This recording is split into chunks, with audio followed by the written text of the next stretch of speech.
9 तारीख और बार दिन कौन सा है? गुरुवार। सबका स्वागत और धन्यवाद। तो ओम नमो भगवते वासुदेवाय। ओम नमो भगवते वासुदेवाय। ओम नमो भगवते वासुदेवाय। नारायणं नमस्कृत्यां नरं चैव नरोत्तमं देवीं सरस्वतीं व्यासं ततो जयम् उदीरये। नष्टप्रायेषु भद्रेषु नित्यं भागवत सेवया भगवती उत्तम श्लोके भक्तिर्भक्ति नेष्ट की।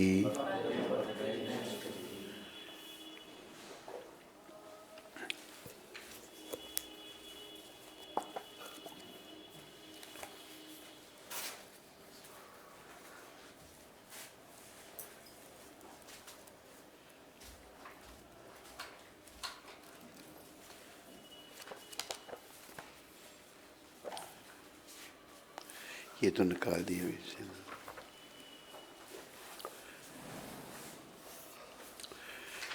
Before reciting the Srimad Bhagavatam, which is our very means of conquest, I offer my respectful obeisances unto the personality of God and Narayan, unto Narayan Rishi, the supremest human being, unto Mother Saraswati, the goddess of learning, unto Srila Vyasadeva, the author, unto Srila Prabhupada, our loving spiritual master.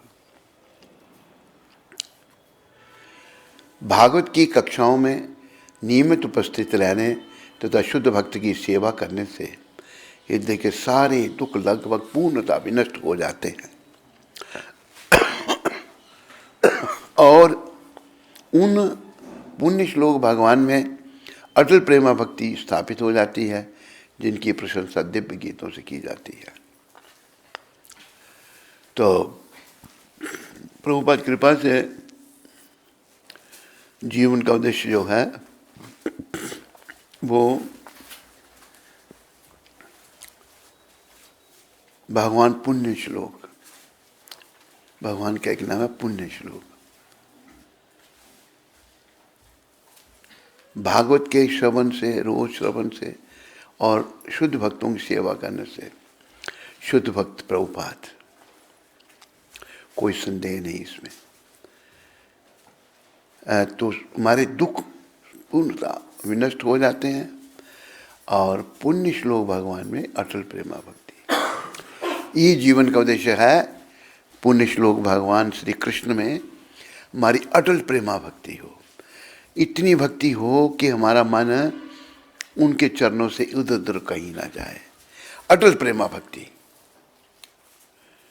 और जिनकी प्रशंसा भगवान को क्या दे सकते हैं, दिव्य गीतों के साथ, दिव्य शब्दों के साथ भगवान की प्रशंसा की जाती है। तो ये हमारे जीवन का उद्देश्य है। तो एक श्लोक ये भागवत का चल रहा है कई दिनों से, ये श्लोक बहुत ही अच्छा है। वासुदेवे भगवती भक्ति योगः प्रयोजिता यन्यत यासु वैराग्यम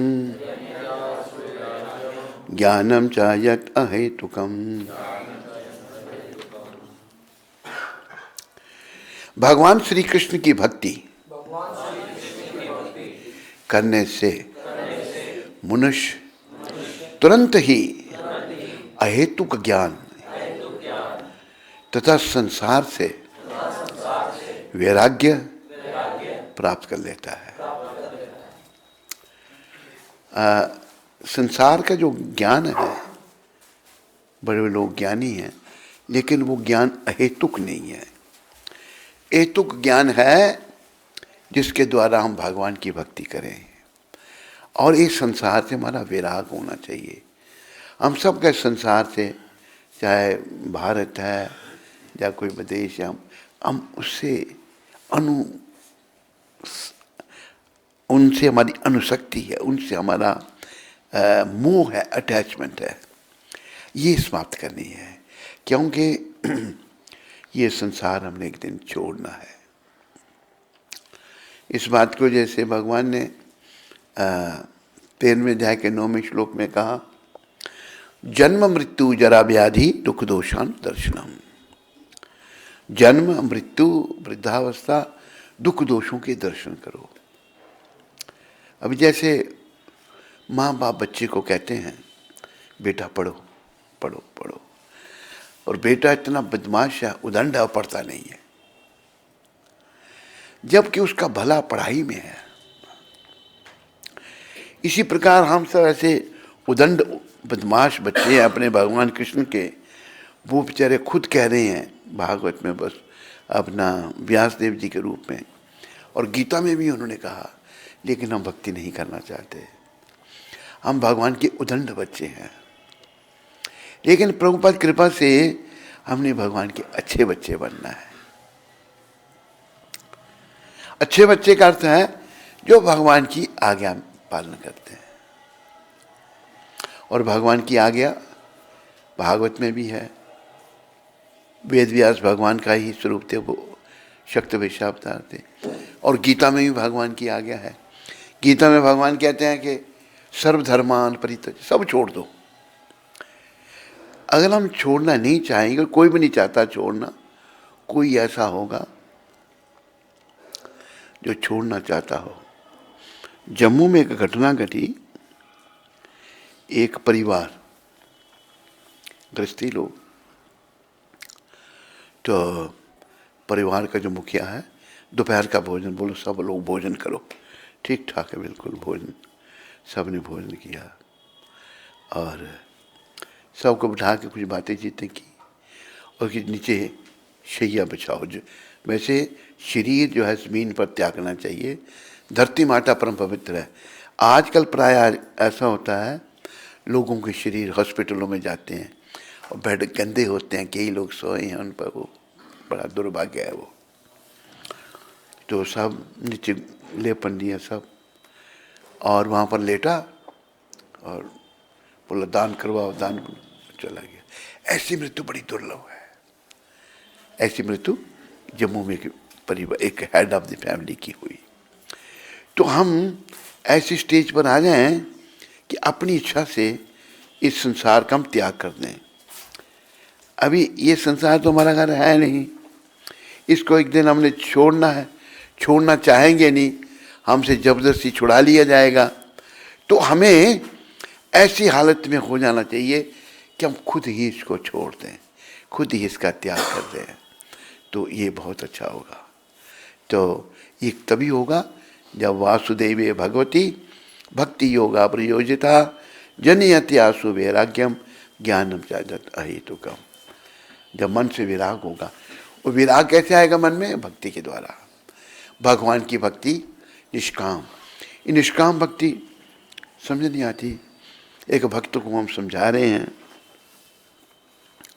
भाई निष्काम भक्ति करनी चाहिए, तो उस भक्त के पास एक दूसरे भक्त को भेजा हमने, वो गया उसको, तो वो जो भक्त जिसको हम समझा रहे हैं हमसे बड़ा नाराज, एक दिन हमको डांटने लगा राधा श्याम सुंदर के आल्टर के सामने। हम थोड़ा सा पीछे रहे, आगे थोड़ी जगह रखी, जब दर्शन होंगे तो प्रणाम करेंगे भगवान को। चिल्लाने लगा, आगे 20 आदमियों की जगह रखी है तूने, सबके बीच में चिल्लाने लगा। मैंने इस भक्त को भेजा, मैंने कहा जाओ भाई तुम पता करो क्या नाराजगी है उसकी हमसे। ये गया तो उसने कहा महाराज सबके बीच में कहते हैं निष्काम भक्ति, पब्लिकली कहते हैं। देखो अभी ऐसा समय आ रहा है कि भक्ति ही कह रहे हैं कि निष्काम भक्ति के बारे में मत कहो। देखो भक्ति का अर्थ ही निष्काम है। अगर भक्ति सकाम है तो भक्ति नहीं है, वो नौकरी है। पैसे लेके हम कुछ कर रहे हैं तो नौकरी कर रहे हैं। हमने भगवान को प्रसन्न करना है, भगवान प्रसन्न निष्काम भक्ति से होंगे, निष्काम सेवा से होंगे। भगवान और किसी तरीके से प्रसन्न नहीं हो सकते। लेकिन नहीं समझ में आ रहा। हमारी बुद्धि इतनी मलिन हो रही है कि हमको ये बातें समझ नहीं आ रही। लेकिन ये भागवत जो कह रहा है इस पे हम सब लोग अमल करें। प्रभुपाद जी ने कहा कि जो मैंने कहना था अपनी पुस्तकों में कह दिया है। और महाप्रभु भगवान क्या कहते हैं, ना धनम ना जनम ना सुंदरीम कवितम वा जगदीश कामे मम जन्मनि जन्मनि ईश्वरे भवताद भक्तिर अहित की त्वयि। मुझे धन नहीं चाहिए, भगवान स्वयं अपने भक्त के रूप में शिक्षा दे रहा है। ना जन्म, अनुयायी भी नहीं चाहिए। सुंदरीम, सबको सुंदर स्त्री चाहिए, वो भी नहीं चाहिए। कविताम, मुझे बड़ा कवि नहीं बनना, प्रवक्ता नहीं बनना। ना आपको धन चाहिए, ना अनुयायी, ना सुंदर स्त्री, ना बड़ा प्रवक्ता, तो क्या चाहिए आपको। भगवान कह रहे हैं मम जन्मनि जन्मनि ईश्वरे भवताद भक्ति अहेतुकी त्वयि। हे प्रभु, जन्म पर्यंत जन्म मुझे आपकी भक्ति चाहिए। कैसी भक्ति? मैं भक्ति तो करूं, बदले में कुछ अहेतुकी, अहेतुकी ये भगवान लेकिन हम समझने के लिए तैयार नहीं। देखो ऐसा शास्त्रों में वर्णन आता है। बचपन में हमने एक व्यक्ति से एक पंडित जी से सुना था, मरते समय व्यक्ति को कितना कष्ट होता है। बिच्छू, बिच्छू जो होते हैं स्कॉर्पियन, बिच्छू भी कई किस्म के होते हैं, कई साइज होते हैं उनके। एक बिच्छू की हम बात सुनाते हैं। एक महात्मा थे, उनके यहाँ से आगे बाजू सफ़ेद, घुटनों से नीचे टांगें सफ़ेद। किसी ने पूछा महाराज ये आपके सफ़ेद कैसे हो गए? कहते भाई हम जंगल में थे, बैठ के अपना भजन भक्ति कर रहे थे, एक पागल हाथी हमारी तरफ आया जंगल में, हमारी तरफ ही आ रहा। हम सोचा मुझे ये मारने आया, तो मैं उठा, पास में एक गुफा थी, उसके अंदर चला गया। मैं जब गुफा में गया तो गुफा का मुंह छोटा था, हाथी अंदर नहीं आ सका गुफा के, वो गुफा के बाहर ही बैठ गया। थोड़ी देर के बाद अपनी सूंड घुमाए कि मैं अंदर हूं या नहीं हूं। मैं बैठा रहा। इतनी देर में मैंने क्या देखा, एक बिच्छू आया। कितना बड़ा बिच्छू, जितनी भेड़ होती है, भेड़ जितना बिच्छू आया, वो भी मेरी तरफ आ रहा है। मैंने कहा कि भाई इससे तो मैं बच गया हूं, ये मार देगा मेरे को, ये डसेगा और मैं मर जाऊंगा। वो बिच्छू गुफा की तरफ आया, महात्मा जी की तरफ जब आया, उसी टाइम उस हाथी ने सूंड घुमाई देखने के लिए मैं अंदर हूं या नहीं हूं। सूंड थोड़ी सी बिच्छू को टच की, जब उसने डंक मारा, मारते हाथी मर गया। 1 मिनट नहीं लगा उसको, और बिच्छू वापस चला गया। वो इतना बड़ा बिच्छू भी वो होता है जो कि महात्मा ने देखा था। फिर क्या होगा, हाथी मेरे आगे गुफा के आगे मर गया, बाहर निकलने का रास्ता कोई नहीं है। मैंने क्या किया कि थोड़ी सी जगह ऊपर थी हाथी के ऊपर, 2 हाथ अपने हाथी के ऊपर रखे, दोनों अंदर धस गए। इतना बिच्छू का जहर कि वो गल गया, शरीर उसका सारे में जहर हो गया। हाथ निकाले, टांगे रखी, टांगे उसके अंदर चली गई। ऐसे में बाहर निकला तो ये मेरा शरीर सफ़ेद दाग हो गया ऐसे। तो ऐसा बताते हैं, ऐसे बिच्छू 100 बिच्छू एक साथ काटे, इतना कष्ट जीव को मरते समय होता है। तो इन कष्टों से बचने के लिए भगवान हमको कहते हैं कि मेरी शरण में आओ। जैसे माता पिता नहीं चाहते कि बच्चा उनका अनपढ़ रहे और बाद में दुखी हो, उसे पढ़ाते हैं, लेकिन बच्चा इतना उदंड है वो पढ़ता नहीं, समय बीतने भर वो पछताता है। तो प्रभुपाद जैसे संत हमारे माता पिता हैं। ऐसे संतों को भगवान का ही स्वरूप कहा है। वो भी कह रहे हैं और भगवान श्री कृष्ण भी कह रहे हैं कि मेरी शरण में आओ। भगवान ने साफ गीता में 18वें अध्याय में कहा, सर्वधर्मान परित्यज्य मामेकं शरणं व्रज, अहम त्वाम सर्व पापेभ्यो मोक्षयिष्यामि मा शुचः। सारे धर्म सारे किताब छोड़ के मेरी शरण में तू आ, मैं तुम्हें सारे पापों से छुड़ा करके मोक्ष दूंगा, तुम डरो मत। तो बिच्छू 100 बिच्छू इकट्ठा, ऐसे बिच्छू भी होते हैं, काटे, और बिच्छू के कटने से बड़ा कष्ट, बड़ी दर्द होती है सब।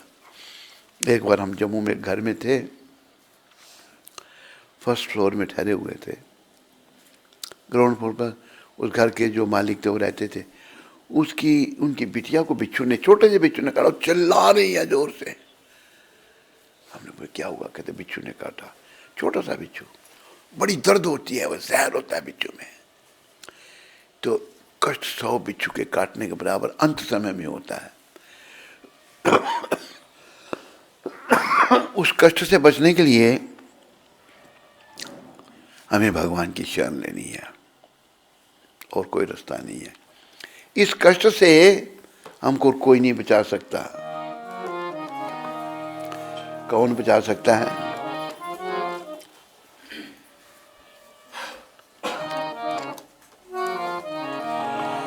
श्री राधा शरणम, श्री कृष्ण शरणम,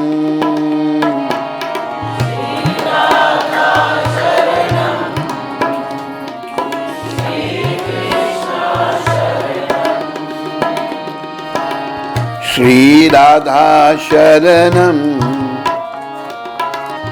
श्री कृष्ण शरणम,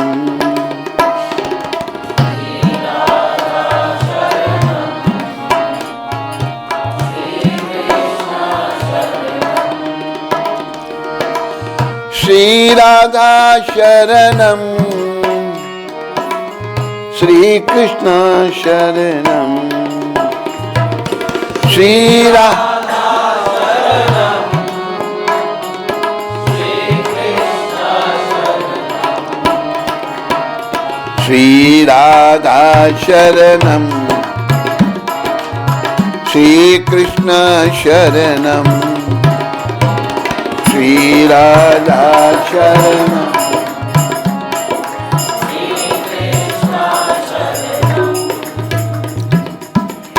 भगवान की शरण के बिना हमारा आवागमन जन मन का चक्कर कटने वाला नहीं है। तो हमें ये श्लोक याद रखना है। ये जो हमारे दुख हैं और जो हमारे संसार से मोह है, अटैचमेंट है, वासुदेव भगवती भक्ति योगा प्रयोजिता जन्यति आशु वैराग्यम ज्ञानम चाहत अहेतुकम। तभी हमें अहेतुक ज्ञान होगा और हमारे सारे दुख कट जाएंगे। सबको प्रयास करना चाहिए।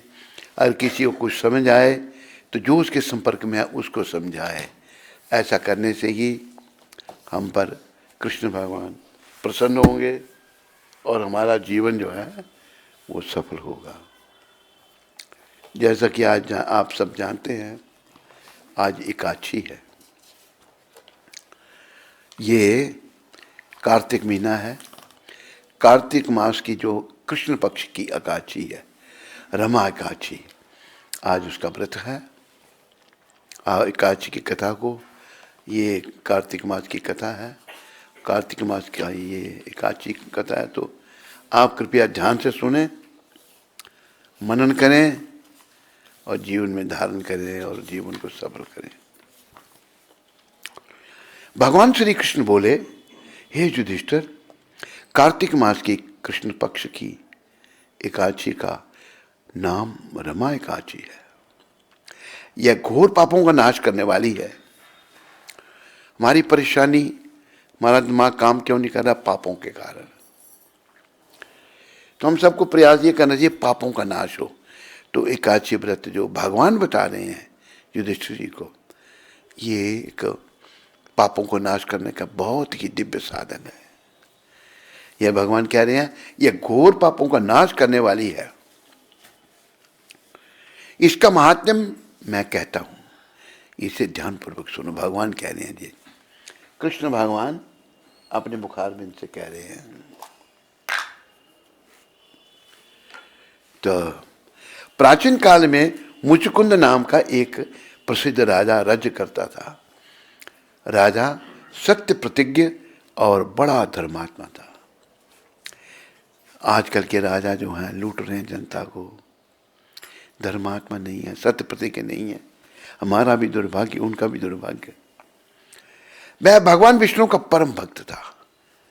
विष्णु के भक्त राजा जो है महाराजा मुचुकुंद।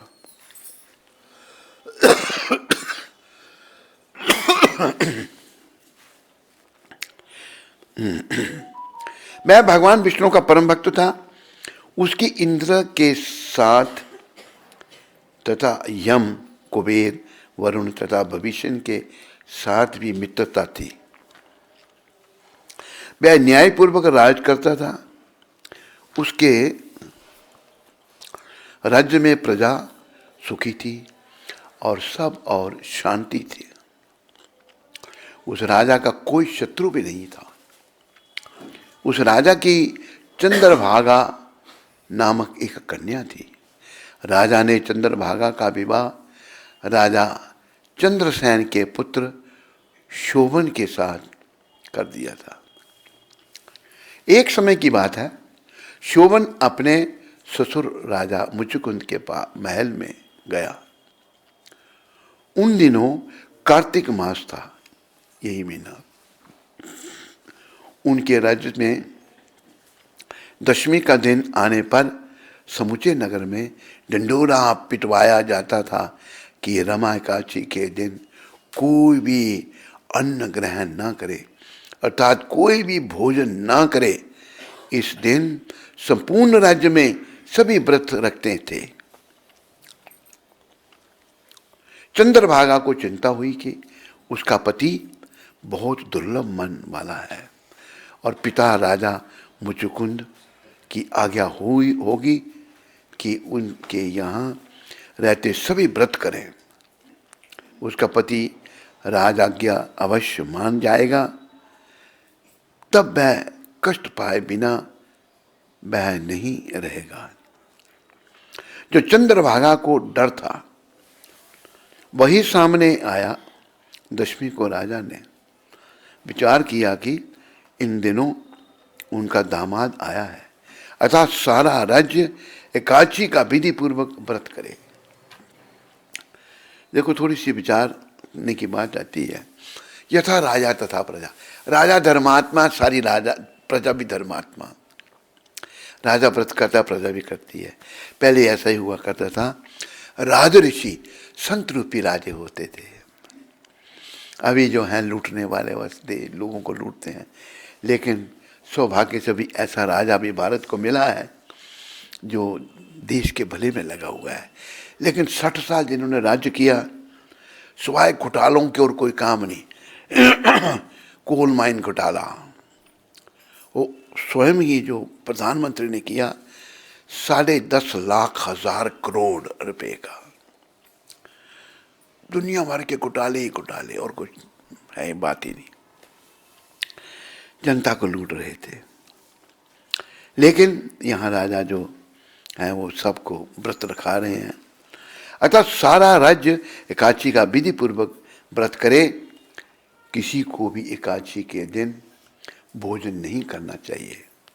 एकादशी के दिन ऐसा बताया है कि पाप का वास भोजन में होता है। अगर हम भोजन करते हैं तो पाप खाते हैं। आगे हमारे सिरों पर बहुत पाप है, कैसे कल्याण होगा। राजा की ओर से यह डंके की घोषणा सुनकर शोभन की चिंता बढ़ गई और उसने अपनी प्यारी पत्नी चंद्रभागा से कहा, प्रिय, अब मुझे इस समय क्या करना चाहिए? मैं तो किसी प्रकार भी भूख सहन नहीं कर सकूंगा। ऐसा उपाय बतलाओ कि जिससे मेरा कष्ट बच सके। चंद्रभागा कहने लगी, हे प्राणनाथ, मेरे पिता के राज्य में एकादशी के दिन कोई भी भोजन नहीं करता। यदि आप भोजन करना चाहते हैं तो अपने घर या किसी दूसरे स्थान पर चले जाइए। यदि आप यहाँ रहना चाहते हैं तो आपको एकादशी का व्रत अवश्य करना पड़ेगा। चंद्रभागा आगे बोली, हे प्राणनाथ, पूरे नगर में एकादशी के दिन तो कोई पशु भी भोजन नहीं कर सकता, फिर मनुष्य एकादशी के दिन कैसे भोजन कर सकते हैं? हे प्राणनाथ, यदि आप भोजन करेंगे तो आपकी बड़ी निंदा होगी। इस प्रकार मन में विचार करके अपने चित्त को दृढ़ कीजिए। ऐसा सुनकर शोभन ने कहा, यदि यही बात है तो हे प्रिय, तुम्हारा कहना सत्य है। तुम्हारे साथ मैं भी आज व्रत करूंगा। भगवान श्री कृष्ण कहते हैं, इस प्रकार दृढ़ निश्चय करके सभी के साथ शोभन को व्रत करना पड़ा। उसे व्रत कर रखने का अभ्यास नहीं था। ना जाने क्यों उसे भय था कि भूख से मृत्यु हो जाती है। देखो, जैसे कई लोग सोचते हैं हम अगर भूखे रहे तो मर जाएंगे। भूखा आदमी मरता नहीं। हमारे देश के जिनको राष्ट्रपिता बनाया हुआ है, इन्होंने पाकिस्तान को 50 करोड़ रुपया देने के लिए मरनवत रखा था। पाकिस्तान बन गया कि उनको 50 करोड़ रुपया दो। 70 दिन तक ये भूखे रहे, लेकिन मरे नहीं, 70 दिन तक जिंदा रहे। भूख की चिंता में पड़े पड़े सूरज के अस्त होने तक वह दुर्लभ सा निढाल हो गया। परंतु अभी तो रात्रि जागरण करके भी काटनी थी। और देखो, एकादशी की रात को जागरण का बड़ा महत्व है। यहाँ भी वर्णन आ रहा है, जाकर अगर हम कीर्तन कर देखो, हम सब लोग पापों से भरे पड़े हैं। शब्द मेरे पीछे बोलो। विषियां बिच उम्र गुजारी, पापा ने सुध बुध मारी।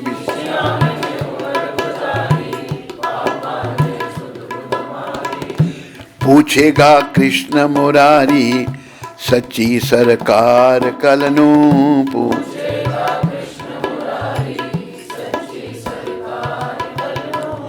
हंस देने खिल खिल जेड़े, रोमन गई यार कलनू।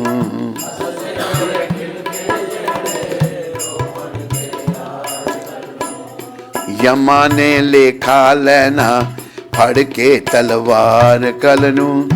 यमा ने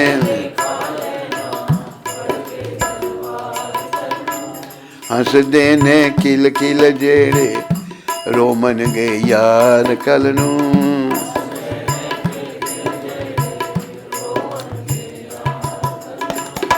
पींदे शराब बैठे, खांदे कबाब बैठे।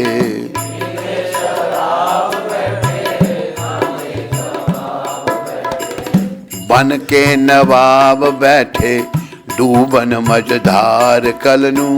बन के न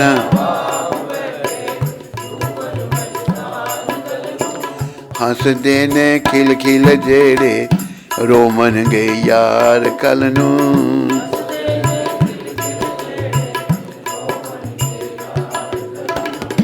यमा ने लेखा लेना, फड़ के तलवार कलनू।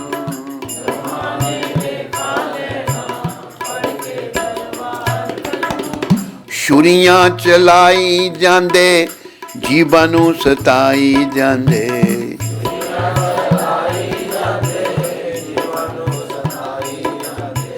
लेखा ओ पाई जांदे, देना उधार कलनू।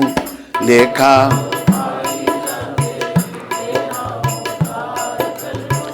हंस देने खिल खिल जेड़े, रोमन गए यार कलनू।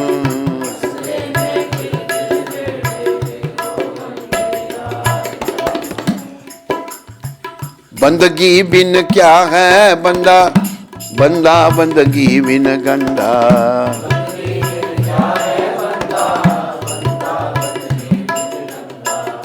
माया बिच होया अंधा, होगा हिसाब कलनू।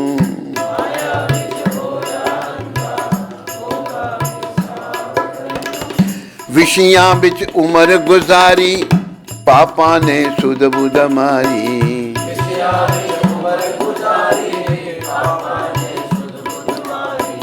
पूछेगा कृष्ण मुरारी सच्ची सरकार कलनु, पूछेगा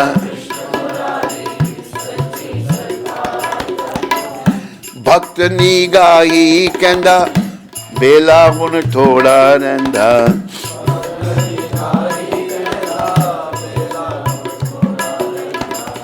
भजन बिच क्यों नहीं पैंदा छड़ना संसार कलनु, भजन बिच संत प्रयास करते हैं। जैसे सच्चे संत अभी प्रभुपाद प्रकट हुए थे, उनका प्रयास भी बड़ा अथक था। मैंने देखा इतनी मेहनत, सारी दुनिया में भक्ति का प्रचार कर दिया। अभी हम लोगों पर निर्भर करता है कि उनके बताए हुए रास्ते पर हम ठीक तरह से चलें। ठीक तरह से चलना यही है कि भगवान की निष्काम भक्ति करें, कोई कामना ना, कोई इच्छा ना हो। सब आदमी इच्छाओं से भरे पड़े हैं। इच्छाएं जो है ना, यही हमारे बंधन का कारण है। इच्छा बनी रहेगी, लेकिन उसको स्पिरिचुअलाइज करना है, उसका आध्यात्मिकरण करना है। हमने इच्छा करनी है कृष्ण प्रेम की, हमने इच्छा करनी है कि मैं कृष्ण का सच्चा भक्त कैसे बनूं, ये इच्छा करनी है। तो रात को जागरना होता था, भजन कीर्तन जो वैष्णवों को अत्यंत हर्ष देने वाला होता है, रात को भजन कीर्तन किया जाता है। परंतु यह शोभन को दुखदाई लगा, क्यों भूखा था बेचारा शोभन। प्रातःकाल होते होते शोभन का शरीर निष्प्राण हो गया। कभी उसको आदत नहीं थी शोभन को, चंद्रभागा के पति को प्राण ही छूट गए उसको। सारा नगर शोक संतप्त हो गया। भगवान विष्णु पर अटूट श्रद्धा रखने वाले राजा मुचुकुंद ने शोभन के मृत शरीर का अंतिम संस्कार चंदन की चिता पर रखकर उसका दाह संस्कार कराया। उसने अपनी बेटी चंद्रभागा को आदेश दिया कि वह सती ना हो। चंद्रभागा ने पति का पारलौकिक धर्म पालन किया। भगवान विष्णु की कृपा पर भरोसा रखकर चंद्रभागा ने पिता की आज्ञा मानी। अपने पति के वियोग में दुखी हो वह अपने पिता के घर में ही रहने लगी। पिता पुत्री नियमित रूप से एकादशी व्रत करते रहे। भगवान विष्णु की कृपा से और रमा एकादशी के व्रत के प्रभाव से शोभन को मंदराचल पर्वत के निकट धन धान्य से संपन्न देवपुर का राज्य प्राप्त हुआ। उसे उस राज्य का राजा बना दिया गया। वह देवपुर सुंदर स्वर्ण खंभों पर निर्मित था। उसमें अनेक रंग की मणियों से जड़े भवन थे। वहां शोभन को बहुमूल्य वस्त्र आभूषण भी मिले, परंतु उसे देवपुर से बाहर जाने की अनुमति नहीं थी। शोभन एकादशी व्रत के प्रभाव से धन संपत्ति और राज्य का स्वामी बन गया था। सृष्टि के रचयिता भगवान विष्णु की लीला विचित्र है।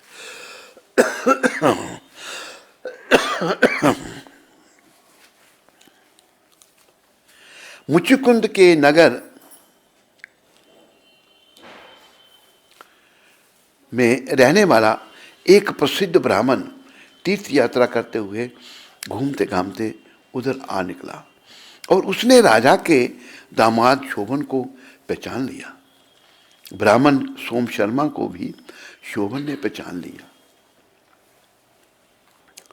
भोजन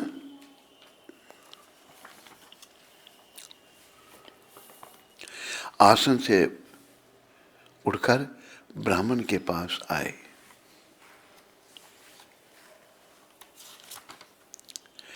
शोभन आसन से उठकर ब्राह्मण के पास आए, प्रणाम करके कुशल समाचार पूछने लगे। उन्होंने क्रमशः अपने ससुर राजा मुचुकुंद का और प्रिय पत्नी चंद्रभागा का तथा समस्त नगर का कुशल समाचार पूछा। ब्राह्मण ने कहा कि आपके ससुर राजा मुचुकुंद और आपकी पत्नी चंद्रभागा आपके वियोग में बहुत दुखी हैं। वैसे नगर में सब प्रकार से कुशल है। ब्राह्मण बोला, हे राजन, हमें अत्यंत आश्चर्य हो रहा है। आप तो एकादशी के व्रत में अन्न नहीं खाने पर प्राण छोड़ चुके थे। आपका शरीर भी अग्नि को अर्पित हो गया था। फिर वही रूप और अपार संपदा आपको कैसे प्राप्त हुई? अपना संपूर्ण वृतांत कहिए। ब्राह्मण सोम शर्मा ने पूछा कि हे राजन, आपके यहाँ तो विशेष आश्चर्य की बात है। ऐसा सुंदर और विचित्र नगर तो कहीं किसी ने भी नहीं देखा होगा। हे राजन, बताइए कि आपको इस मनोरम अद्भुत नगर की प्राप्ति कैसे हुई? राजा शोभन ने कहा, हे श्रेष्ठ ब्राह्मण, देवनगर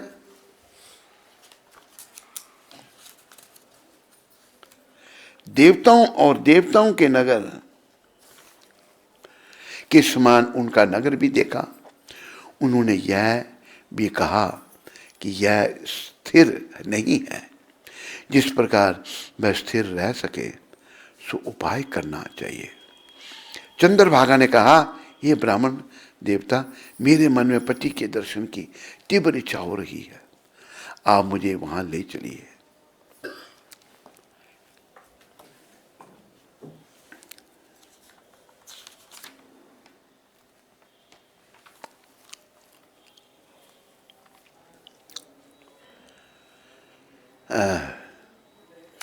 हे ब्राह्मण देवता, मेरे मन में पति के दर्शन की तीव्र इच्छा हो रही है। आप मुझे वहां ले चलिए। फिर कुछ गंभीर हो सोचकर कहने लगी, पहले आप मुझे किसी सिद्ध तेजस्वी एवं तपस्वी ऋषि के पास ले चलो। मैं अपने किए पुण्य से उस नगर को स्थिर बनाने का प्रयत्न करूंगा। भगवान श्री कृष्ण कहते हैं, हे राजन, चंद्रभागा के बात सुनकर ब्राह्मण सोम शर्मा चंद्रभागा को साथ लेकर मंदराचल पर्वत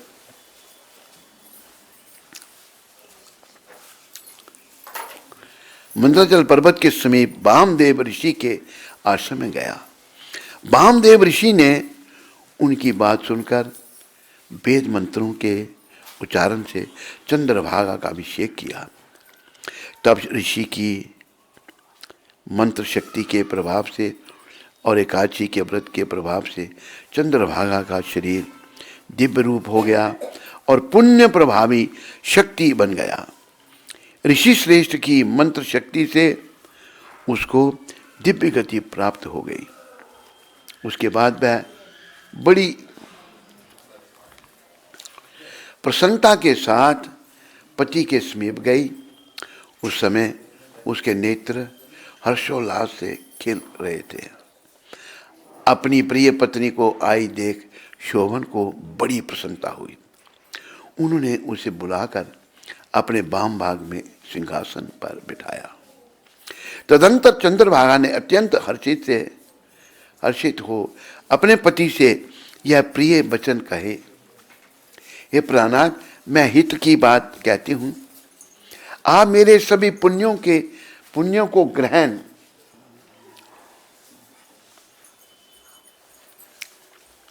सभी पुण्यों हरि बोल। तो गाइड करो लोगों को, जगह नहीं है, मुझे कहना पड़ेगा कथा करते करते। यहाँ बैठ रहे हैं, जगह नहीं है। हरि बोल, इधर बढ़ो ना, पीछे जगह बहुत है। हे प्राणनाथ, मैं हित की बात कहती हूँ और मेरे सभी पुण्यों को ग्रहण कीजिए, जिससे आपका यह सुंदर पवित्र नगर और राज्य स्थिर हो जाए। पिता के घर में रहते समय जब मेरी हरि बोल क्या कह रहे थे? जो नहीं उठ रहा है उनको उठाओ, उठो, बैठो बैठो, आगे सुना करो उसकी बात, भाई जगह नहीं है।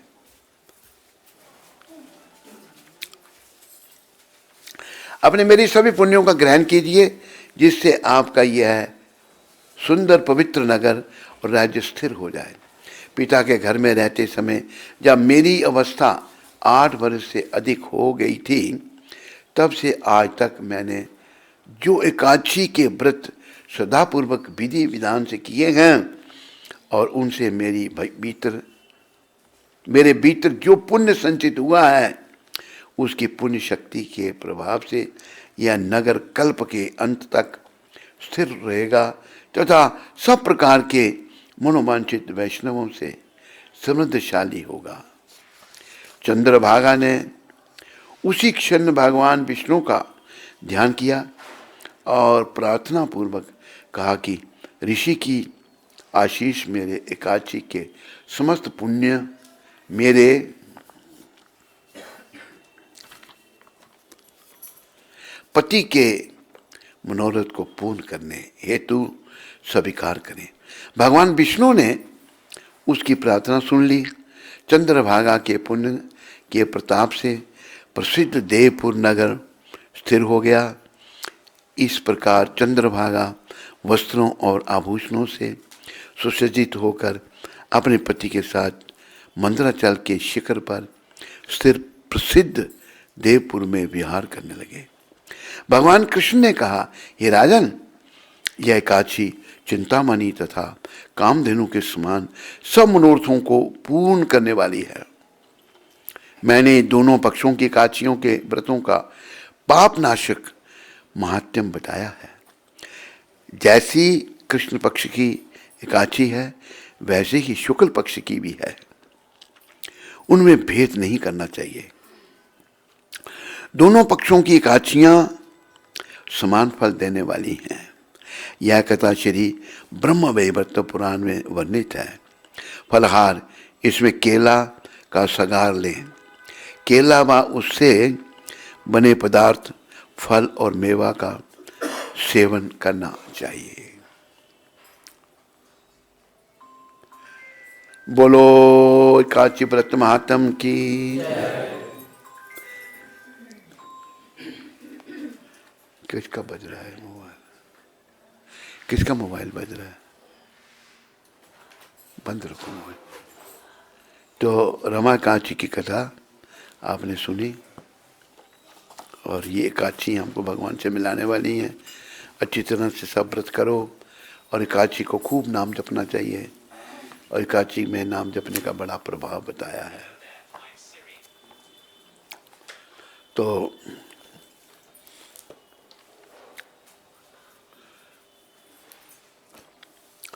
आज 9 तारीख है।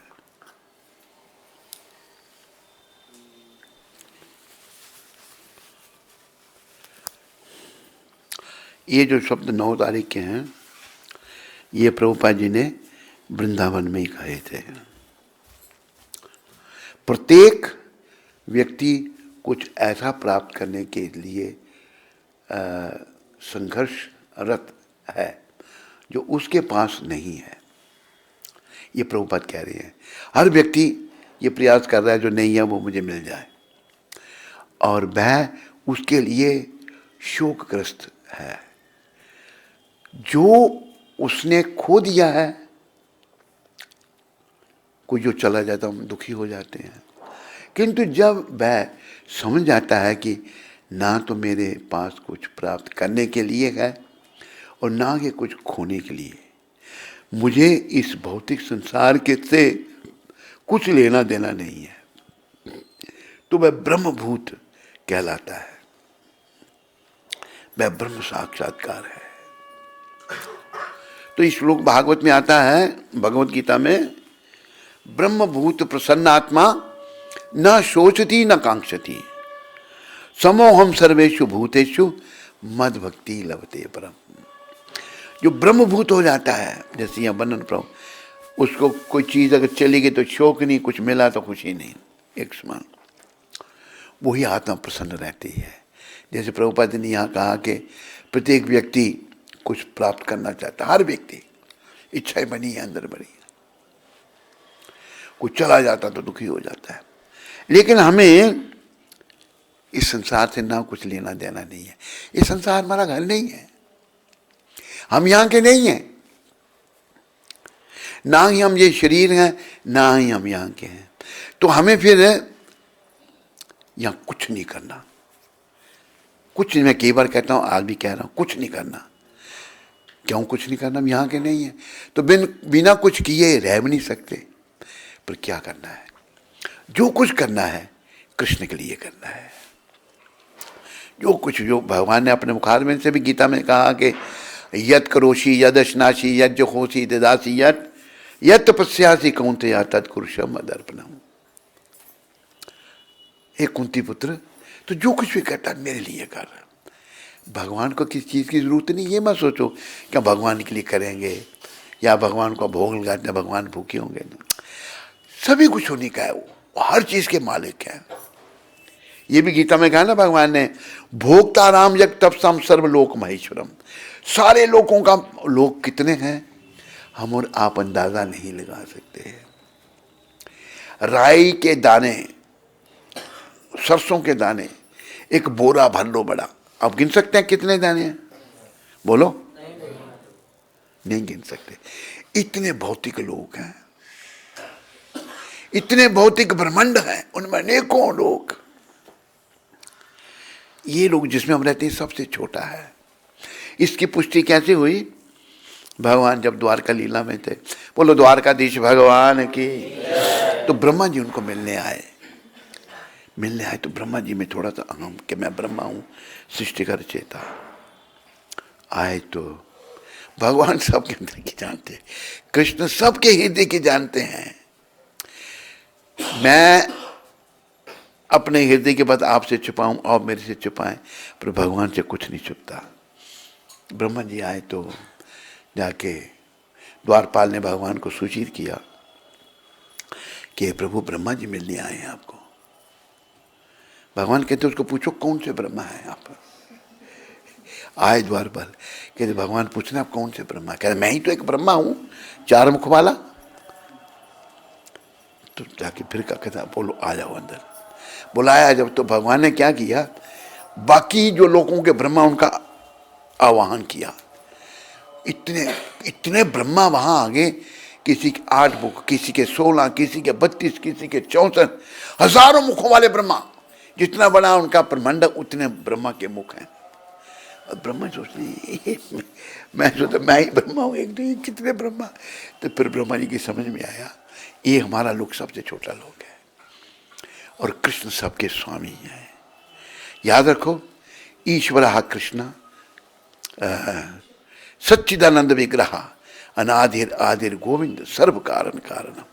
कृष्ण जो है नियंता है, सुप्रीम कंट्रोलर हैं, सब कारणों के कारण हैं। ईश्वर परम कृष्णा सच्चित आनंद विग्रह, जिनका विग्रह सत है। हमारा सत नहीं, ये नाश हो जाएगा। चित्त ज्ञान से परिपूर्ण है, आनंद में है। सच्चित आनंद विग्रह रूप भगवान का। अनादि, भगवान की कोई शुरुआत नहीं। कभी तो हुई होगी, उस समय पता नहीं, कभी शुरुआत हुई नहीं भगवान की।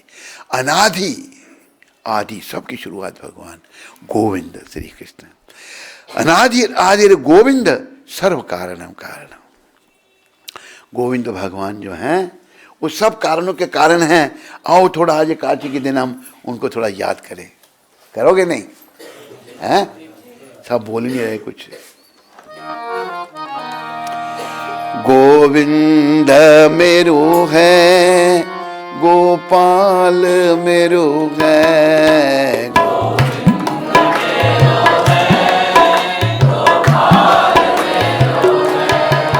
गोविंद मेरो है, गोपाल मेरो है।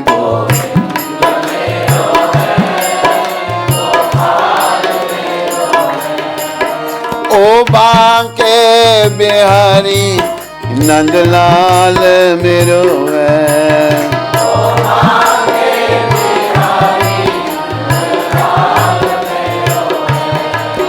गोविंद मेरो है, गोपाल मेरो है।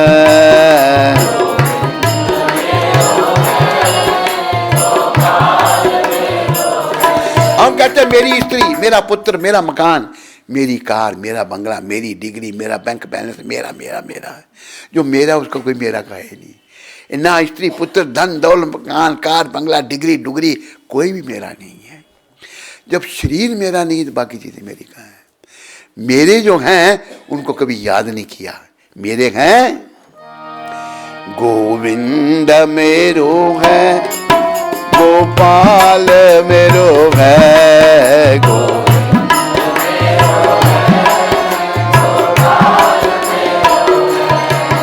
गोविंद मेरो है, गोपाल मेरो है,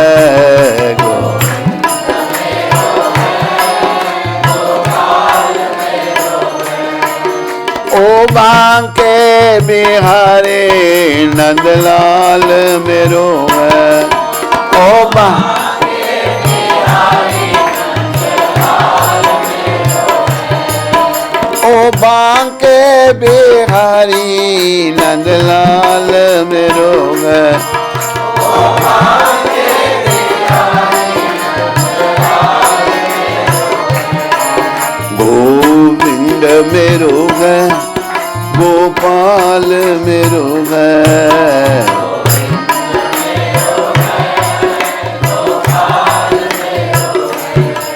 कृपया इस बात को याद रखो, गोविंद के सिवा कोई हमारा नहीं है। जो लग रहा है मेरे, कोई मेरा नहीं है। जब शरीर मेरा नहीं है और मेरा कौन है फिर? मेरे तो गोविंद हैं। ये प्रभुपाद जी की शिक्षा है। प्रभुपाद जी ने ये सब शिक्षा बड़े प्रेम से दी और छोटे से समय में ही प्रभुपाद 11 साल में सारी दुनिया में छा गए। और एक खुशखबरी आपको बता दें, एक ऐप एक भक्त ने बनाई है, वो क्या नाम है उस ऐप का? है ट्रांसेंड ऐप का नाम है। सभी डाउनलोड कर लो अपने मोबाइल में। गंदगी देखने के बजाय ना, उसे सारी प्रभुपाद जी की बुक्स, सारे प्रभुपाद जी के भजन, सारे प्रभुपाद जी के लेक्चर उसमें हैं, एक उस ऐप में। ट्रांसेंड उसका नाम है। कोई भी है हो सकती है डाउनलोड, है कर सकता है। खर्चा खुर्चा कुछ नहीं ना? कैसे? किसको देना? वो बीबीटी में जमा होगा। नहीं तो ऐसे डाउनलोड तो कहते कोई भी कर सकता है। नहीं उसमें QR कोड आता है ना। अच्छा वो चाहिए, वो एक लेकर फिर दूसरे को दे दो। क्यों? नहीं वो रिप्लिकेट नहीं हो सकती। ये बीबीटी साल वालों के साथ मिला हुआ है। तो ऐसा है कि वो थोड़ा 6,000 रुपया लगता है। हाँ 6,000 रुपया लगता है। और हमेशा के लिए वो बुक्स आपके उसमें रहेंगी। और तुम ऐसा कर मेरे मोबाइल में डाल दे, खर्चा तेरी तरफ से। वैसे है दिलेर है तो कंजूसी तो नहीं करता, तो डाल दे मेरे में। अच्छा जब भी कोई चाह तो निकाल लो, ऐप है। तो प्रभुपाद जी की बुक्स जो है ना बड़ी दिव्य हैं, बहुत दिव्य हैं। ये ऐसी बुक्स हैं जिनको पढ़ करके वो लोग कृष्ण भक्त बने जिन्होंने कभी कृष्ण का नाम ही नहीं सुना था। आज वो कृष्ण के लिए पागल हैं। अब देखो रशिया में कितना प्रभुपाद का प्रभाव। रशियन लोग इतने पागल हैं, कीर्तन करते हैं, लगे हुए हैं। घर वो रशियन औरतें हैं, उनको कोई भी इंडियन मिल जाएगा, कोई भिखमंगा मिल जाएगा, कहते मैं शादी कर लेती हूँ तेरे साथ। एक रशियन ने की ना, वो कौन था वो रशियन लड़की ने किससे शादी की? तिलक लगाता तो उसके शादी कर ली। उनको कुछ पड़ा, इतनी मतलब प्रभुपाद ने भाव जागृत कर दिया। वो बेचारा 9-2-11 और वो ऐसे जैसे हेमा मालिनी होती है, वो उसे शादी कर ली। तो हमें जो है प्रभुपाद जी की बस बुक्स को पढ़कर प्रचार करना है। प्रभुपाद जी का बड़ा प्रभाव है। देखो प्रभुपाद जी का समय आने वाला है, जो उनका पालन करेंगे वो तरेंगे, जो नहीं करेंगे वो मरेंगे बेचारे। अभी प्रभुपाद जी की शिक्षाओं पर चलना है। और प्रभुपाद कृपा से आपको पता होना चाहिए कि मैं नया नया इस संस्था में था, प्रभुपाद जी ने मुझे संस्था में प्रवेश करते ही दोनों दीक्षाएं दे दी थी, तकरीबन पहली दूसरी साथ साथ में, और फिर संन्यास भी दे दिया 1 साल के बाद, और फिर साथ भी रखा, अपने सर्वेंट भी बना कर रखा अपना। मैं बड़े नज़दीक से देखा उनको, बड़े नज़दीक उनका संग मिला। यहाँ वृंदावन में रहे, मायापुर में रहे, बम्बई में रहे, गुजरात में रहे, मौका मिला प्रभुपाद जी के साथ रहने का, और बड़े नज़दीक से प्रभुपाद जी को देखा। भाई और माताओं, मैं इतना कहूँगा, ऐसे संत बहुत दुर्लभ हैं, बस मौके का लाभ उठा लो। उनके हाथ में जीवन की डोरी सौंप दो, प्रभुपाद जी के हाथ में, प्रभुपाद के चरण में प्रार्थना करो। सुनो, वो हिंदी का भजन प्रभुपाद जी का सुना दें हम।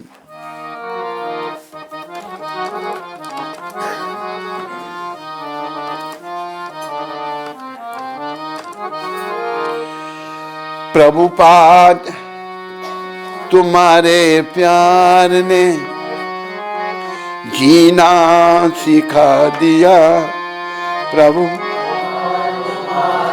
प्यार ने ना सिखा दिया, हमको तुम्हारे प्यार ने इंसान बना दिया।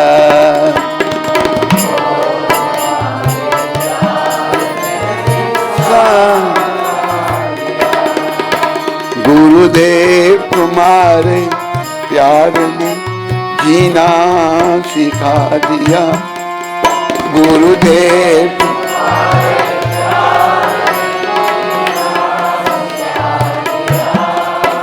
हमको तुम्हारे प्यार ने इंसान बना दिया, हमको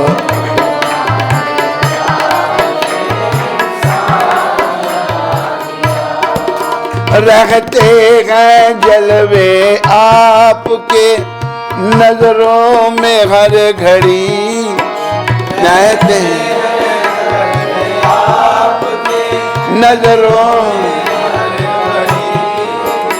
मस्ती का जाम आपने ऐसा पिला दिया, मस्ती का जाम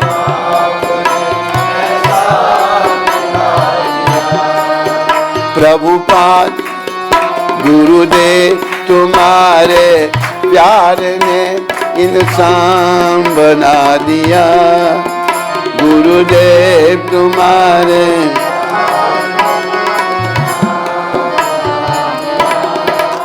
हमको तुम्हारे प्यार ने जीना सिखा दिया, हमको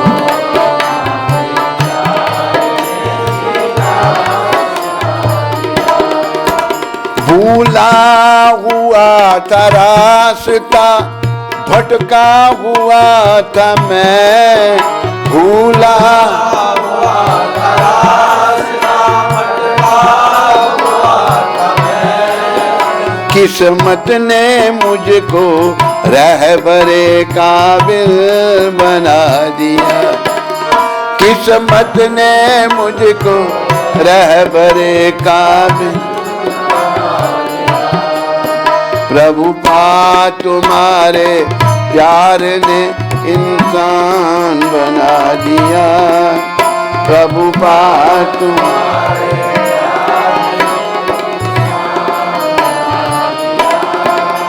हमको तुम्हारे प्यार ने जीना सिखा दिया,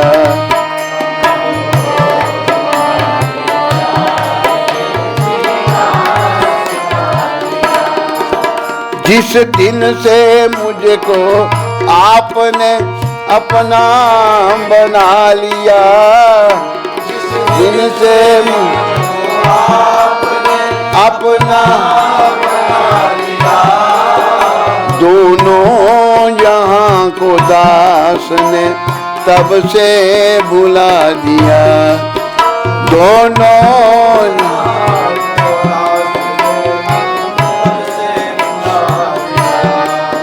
प्रभुपाद तुम्हारे प्यार ने जीना सिखा दिया, प्रभुपाद तुम्हारे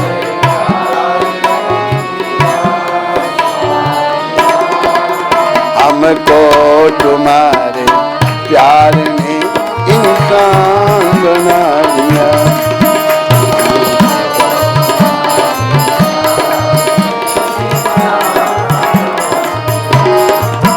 जिसने किसी को आज तक सजदा नहीं किया,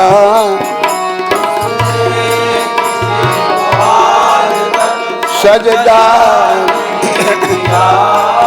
यह सर भी मैंने आपके दर पे झुका दिया, यह सर भी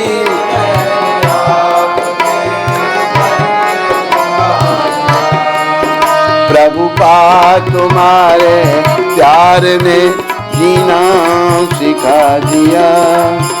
प्रभुपाद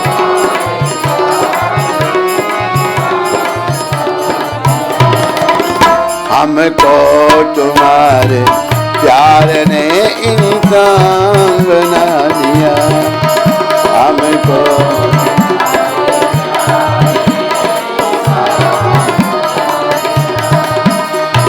प्रभुपाद प्रभुपाद प्रभुपाद प्रभुपाद प्रभुपाद प्रभुपाद प्रभुपाद प्रभुपाद गुरुदेव प्रभुपाद गुरुदेव प्रभुपाद गुरुदेव प्रभुपाद प्रभुपाद प्रभुपाद प्रभुपाद प्रभुपाद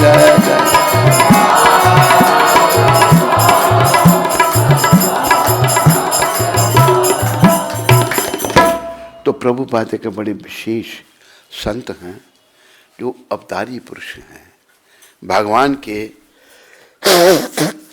भेजे हुए संत बड़े हैं दुनिया में। संतों के सहारे पृथ्वी खड़ी है, लेकिन प्रभुपाद एक अवतार हैं। भगवान गौर हरि जो स्वयं कृष्ण हैं, गौर हरि भविष्यवाणी करके 500 साल पहले पृथ्वी तीर्थ यत्रा नगर आदि ग्राम सर्वत्र प्रचार होई मोर नाम। दुनिया में जितने नगर ग्राम हैं सभी मेरे नाम का प्रचार होगा। 500 साल पहले भगवान ने भविष्यवाणी की। आज पूरी दुनिया में नाम, कोई सोच भी नहीं सकता था कि पूरी दुनिया में कृष्ण का नाम होगा, पर भगवान की वाणी ऐसे नहीं जाती ना। इसको पूरा करने के लिए प्रभुपाद जी को चुना गया था।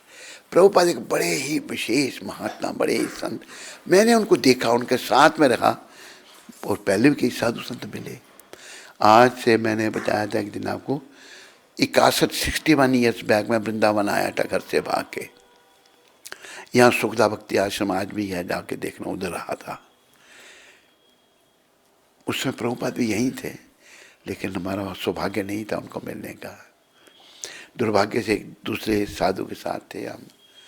तो प्रभुपाद जो है ना, बड़े विशेष संत, बड़े विशेष। हम क्यों उनको नहीं समझ सकते? क्योंकि हमारी बुद्धि मलिन है। एक भक्त को समझने के लिए हमें भी भक्त बनना पड़ेगा। अब जैसे कि देखो कि ये बात, एक शब्द है, आत्मा नाम अन्य तेजेगा। आदमी दूसरे को अपनी तरह देखता है। अगर मैं अच्छा नहीं हूं तो मुझे कोई अच्छा दिखता ही नहीं। अगर मैं अच्छा होऊंगा तो मुझे बुरा भी अच्छा दिखेगा। तो प्रभुपाद जी एक बड़े अच्छे संत, उच्च कोटि के अवतार ही उनको कहो आप, महात्मा, जिन्होंने असंभव को संभव कर दिया। संभव नहीं था कि दुनिया में लोग नाम लेते। आज कोई देश का नाम लो आप, जहाँ प्रभुपाद की कृपा से लोग नाम नहीं जप रहे। सब श्रेय प्रभुपाद का है। अब देखो कि कश्मीर में आपने उग्रवाद कितना था, लेकिन प्रभुपाद की कृपा से कश्मीर में भी आपका मंदिर है, श्रीनगर में भी मंदिर है, जहाँ पर प्रभुपाद जी विराजमान है, गौर नेता है, प्रभुपाद जी की मूर्ति विराजमान है। तो और देखो, जैसे हम भगवान के चरण में प्रार्थना करते हैं कि भगवान हमारी प्रार्थना सुनेंगे, ऐसे ही भगवान के भक्त भी भगवान जैसे ही होते हैं। जैसे भगवान है उनके भक्त भी वैसे ही होते हैं। अगर प्रभुपाद कोई अवतारी पुरुष नहीं होते या भगवान के महान वैष्णव भक्त नहीं होते तो इतना बड़ा कार्य कर थोड़े समय में वो नहीं कर सकते थे। ये संभव नहीं था, ये असंभव सी बात थी कि कैसे दुनिया में प्रचार हो सकता था, नहीं हो सकता। आज ऐसे ऐसे जो विषय लंपट विषय विकारों में पड़े हुए हैं उनको भी सोचने का मौका मिल रहा है। भाई मैंने अपना समय खराब कर दिया, हम अपना समय प्रभुपाद कृपा से अच्छा बनाएं। उन्होंने जो भक्ति का मार्ग बताया उस पर चलें और जीवन को सफल करें। बोलो पतित पावन शिला प्रभुपाद की। और ब्रह्मभूत बने कृष्ण कृपा से।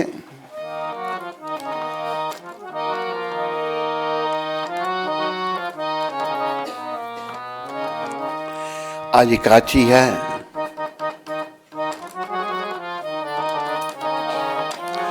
आरती कुंज बिहारी की के गिरधर कृष्ण मुरारी की। आरती कुंज बिहारी की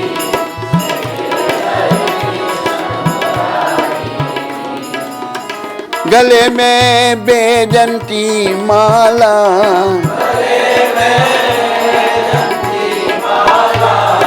बजावे मुरली मधुर बाला,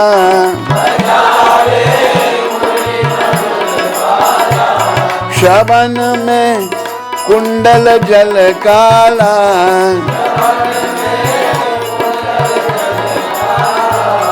नंद के नंदन नंद लाला,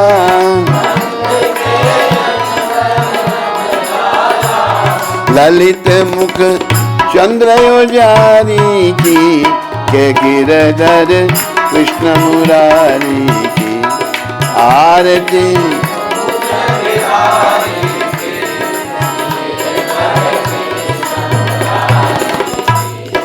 गगन सम अंग कांति काली,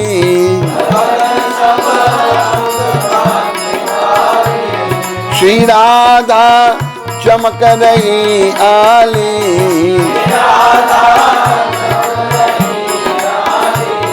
कस्तूरी तिलक चंद्र सी झलक, ललित छवि श्यामा प्यारी की के गिरधर कृष्ण मुरारी की। आरती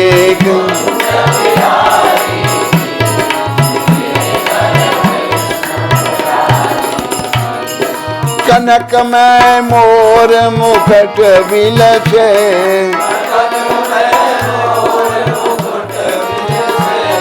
देवता दर्शन को तरसे,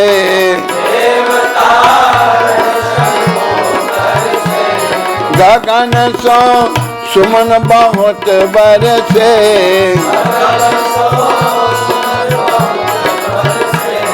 बजत मूचंग और मृदंग, ग्वालिन संग लाज रख गोप कुमारी की के गिरधर कृष्ण मुरारी की। आरती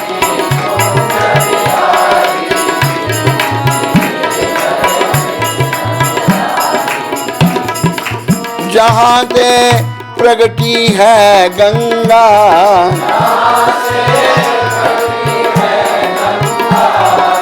कलिमल हरणी श्री गंगा,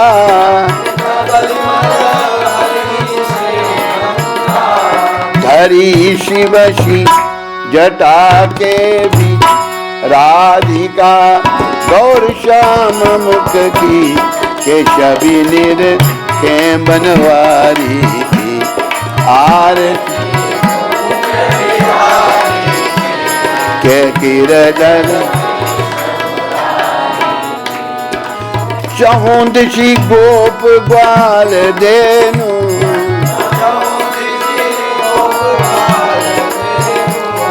बाज रही यमुना तट भेनु,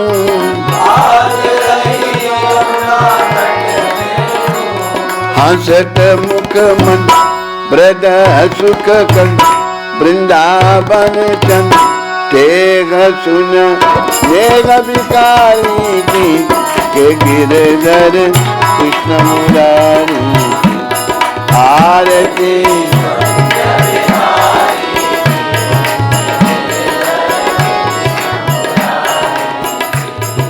गोविंद जय जय,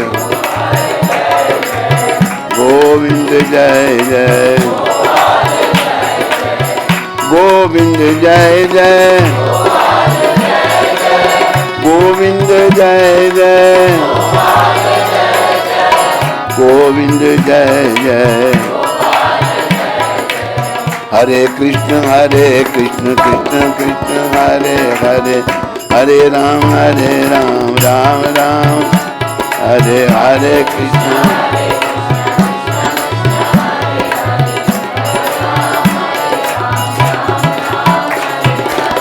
हरे कृष्ण कृष्ण कृष्ण हरे हरे, हरे राम राम राम हरे हरे। हरि बोल हरि बोल। हरे कृष्ण कृष्ण कृष्ण हरे हरे, हरे राम राम राम हरे हरे।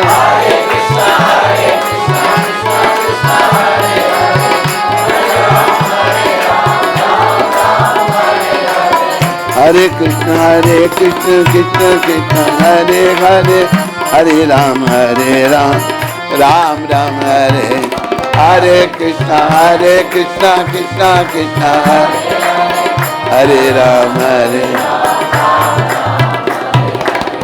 बोलो मोर मुकुट बंसी वाले की, बोलो राधा श्याम सुंदर की, बोलो ललिता विशाखा की, बोलो कृष्ण बलराम की। निताय गौर प्रेमानंदे।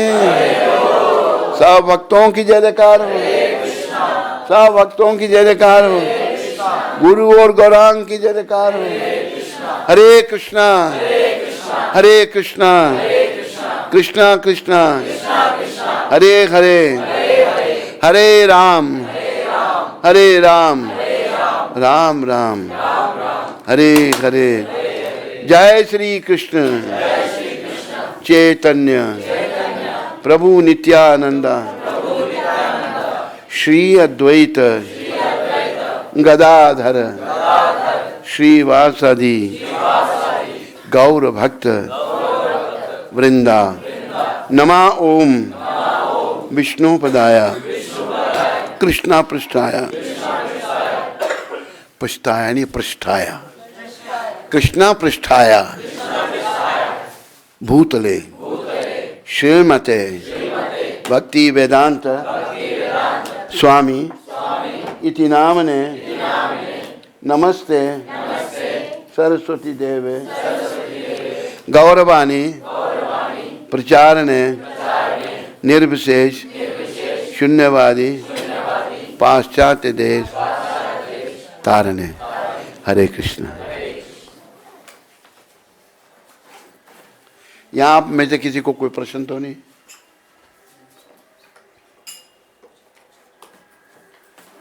ऋषभ महाजन अमृतसर से। हरे कृष्ण गुरु महाराज जी, दंडवत प्रणाम। महाराज जी, भक्ति में प्रोग्रेस कैसे होगी? मैं सुबह उठता हूँ, सोचता हूँ आज ये करूँगा वो करूँगा, कुछ भी नहीं हो पाता मुझसे। डेडिकेशन एंड उत्साह खत्म ही हो गया है।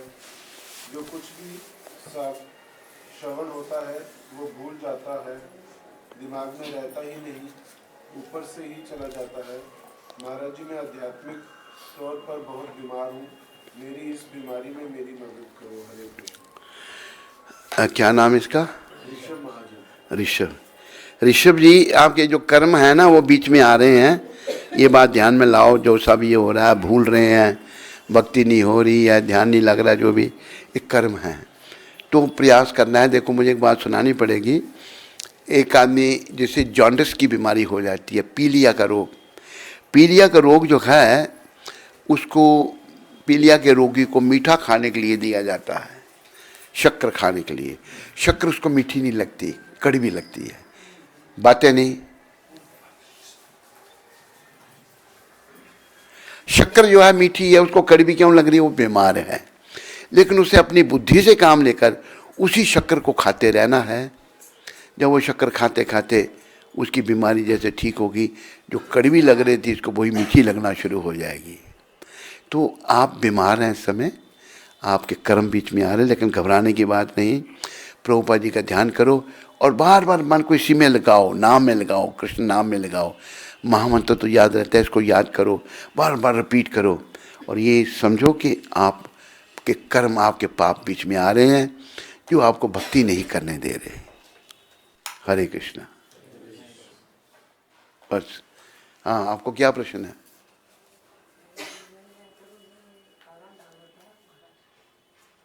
कुछ खाया था आज आपने? नहीं खाया था, जो भूखी थी। आवाज ही नहीं आ रही, कुछ मुंह खोलो, आवाज जोर से आवाज बोलो, सुनो क्या कह रही हैं।